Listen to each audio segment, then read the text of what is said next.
assigned by our board of judges.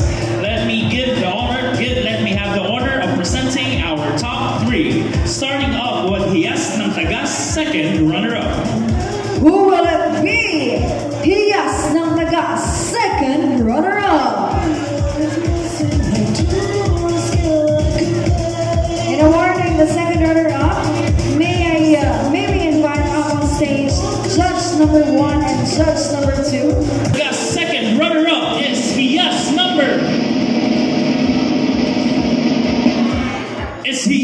number 3, Christian Bernard Marfil. Congratulations! Our second runner-up is Hiyas number 3 to receive a sash, a crown, a bouquet, and of course a cash.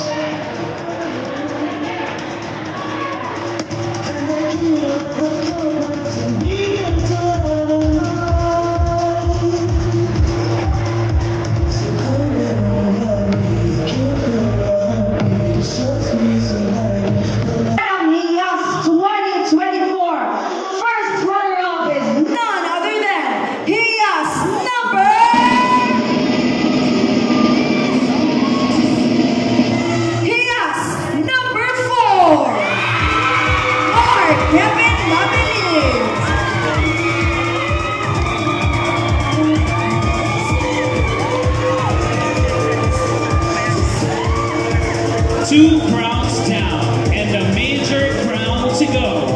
So our 3 ladies, please hold hands. Hawak kamay. Ayan. Sino kaya? Barangay Tagas, shout for your band! To present the award, may we call on Miss Melody Calderon, together with a crown holder, Lauren Escalante. Wow!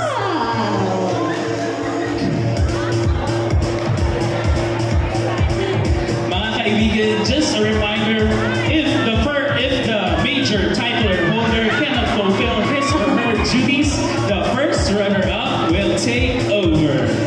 Yes. And for the title holder, si number 7 ba kaya? si number 2 kaya? O si number 9? Ay, ano 10, number 10. Number 10. Ayun, natagunan. Ladies and gentlemen, she will be receiving 20,000 in cash. None other than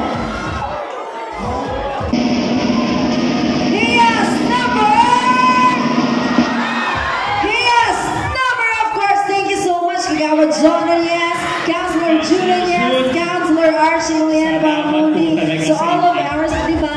Yes, wala po kayo. Maraming salamat. Thank you so much. Again, she will be receiving 20,000 pesos sa ating Hiyas ng Tagas 2024. It's none other than Hiyas number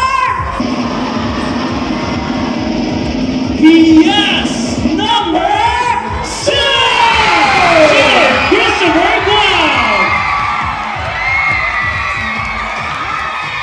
Congratulations, Hiyas number 2! Hiyas number 2 is from Purok Dog!